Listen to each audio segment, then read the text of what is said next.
day to you all. It's August 21st, and we're out here at Genesee, Idaho with Eric Odberg.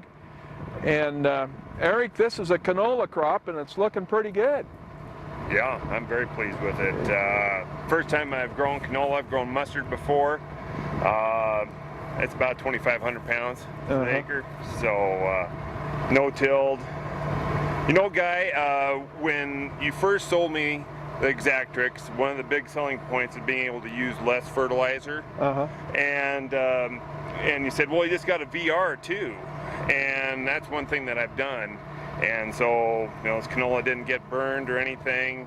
I cut the rate about half on the ridges, and then bump it up in the draws, and the variability of the land and the uniformity of the application. Absolutely, it allows you to reduce your rate. That's one of the biggest attributes that's so hidden inside of the system. You don't know this, but every single port is darn near exactly the same, within about 1% coefficient of variation. Yeah. So that means we only lose 1 pound of N on 100 pounds applied with that uniformity. And when we time it, we really make it work. The old-fashioned systems can't do it. No. And so if you're going to be a practitioner of variable rate, you firstly have to lick the uniformity problem. And I'm not the first guy to figure all that out. The University of Nebraska, guys like Paul Yaza, Jim Sheppers, they'll tell you the same thing. You must have a uniform application in order to make it work. And so that's what's going on here. That's what's helping, because you're backing off on the hilltops. You're giving it back to those low-lying areas that can really yield up down there. Yeah, we're 140 plus bushel down there. 140 bushels in the big draws. Yeah. Yep, and yet, you know, Eric, I can see that clay knob right there. Oh, yeah. Can you see that clay knob right there, Alex? Absolutely, yeah. And that doesn't need more fertilizer. That doesn't need more fertilizer. Nothing's going to heal that up but a little bit of topsoil. Yeah. And we can't go back and get it because the plow took it off.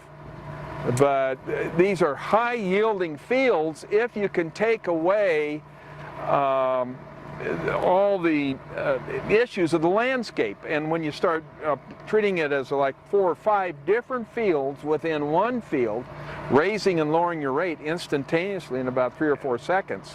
And the Exactrix does that very well. Very well. Very responsive. You have the 3-second hydraulic valves, and they go into the different zones as whammo. And you're in your 8th year and your 4th year of variable rate. That's right. 8th year Exactrix, 4th year. And then one of the things that you built on my drill, the heavy-duty hubs and blades, they have performed very well on these hard soils in the fall. I'm able to go and roll when no one else can. Yeah. And in fact, they get me to come and do some work for them too. So. Yeah. You're kind of the poster boy out here, aren't you? If anybody can do it, Eric can, right? Well, you yielderize my drill, and so I've been very pleased with it. That's why I still have it, and it's 9th year. So. 9th year, yeah. Eric also had a great crop at Junction, soft white winter wheat at Catholic Canyon, and that was variable rate applied in 4 different zones, from 50 to 120 pounds in. That's correct. And we've got a great map of that too, of your variable rate program. And so once again, whether you're a center pivot producer on the Great Plains, on the Ogallala, if you're in Indiana, you're in Ohio, doesn't matter where you go, there's tremendous variability in the soil and the soil depth. The SatShot maps help a lot when they make the map for you. And then of course, and yield maps. And the yield maps help a lot. But there's no place in the world where variable rate site-specific works any better than right here. There's so much variability.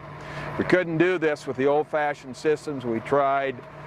You've got to get those pressures way up, 200, 300, 400 psi injection pressures in order to make that work properly.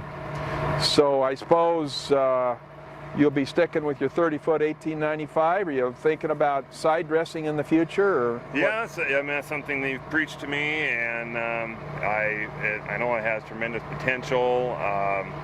it guarantees raising protein. I know that. It's just something you just haven't quite talked me into yet, but I think we're close. Yeah, so. yeah. Well, the chances, the business opportunity is there, and you need to take advantage of it, especially a young, aggressive guy that wants to grow.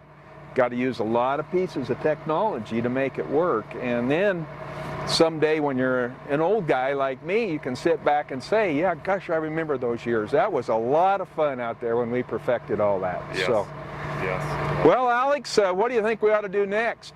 I think it's time to go back and get yourself your new car. I got a new car coming. Yeah. Awesome. Yeah, I got tail-ended for the 3rd time, so she went to the boneyard. Yeah, that's good. Good plan, I think. Once again, what a beautiful scape. I mean, look out there at Idaho and the Bitterroot Range and the White Pine Forest over here. Moscow's right over here. We're in some of the best soils in the world. You can see beautiful eyebrows up in through here. And that was probably never been farmed. These ridge tops were grassed out, treed out back in the late 30s. Yeah, it was the Depression era program coming out of the Dust Bowl, putting people to work and help stop erosion. Usually most of them are still left in, even though we don't need them anymore because of no-till. That's right. Yeah. Wouldn't need that, but we keep it anyway. It's good wildlife habitat. When I was harvesting here, all these pheasants and rabbits they were heading straight for it. So I guess a good place for it. Well, yeah, and it's only just a few acres, and the way the lay of the land goes. But doggone it, it's a beautiful day here, cutting a great canola crop. This is a top yielding spring canola crop for here. This is pretty good. I'm very pleased with it. And it's a great rotational crop that we haven't had. It's a pretty good market for it. You know, I think I see a winter canola crop right over there. Right over there, Alex, winter canola is a great crop, and you can see it coming over there. It's utilized in this area quite a lot. So good eyes. All greened up, ready to go. Yeah. So, a lot of fish habitat here. All this water is running off into the clear water, so it's got to be right. It goes from the little potlatch here and then into the clear water. So it's not a straight shot like Catholic Canyon. That's straight into the clear water. So it goes into the tributary here and then the Clearwater River. We'll come around here, Alex, and this is Eric's combine. And this is a Deere 9600, and this level's about 45%. And you can see by the shape of the land and the landscape, you've got to have a leveling combine. So it's 20 years old, but it does the job.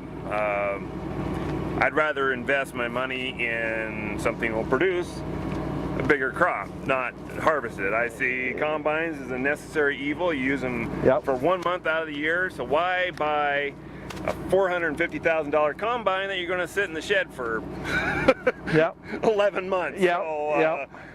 That's why I still have this, and it does the job. I have a fine cut chopper on it. It spreads the residue. I mean, that's still very important. No-till, you got to spread the residue. Well, a combine's a very emotional decision. It's totally emotion. It's a necessary evil. You've got to have it, unless you've got a custom cutter able to cut it for you. But focusing on your inputs and your rotations and finesse in the game of producing that crop, that's where you make the money. Yep, I fully agree. Fully in agreement there. That's why I think we worked well together. And you've been a great mentor for me, and I've learned a lot from you. Yeah, for sure. Maybe the next generation will have even a better shot at it. It'll be my turn here soon, I know. Alex says we got to cut it off. See you soon.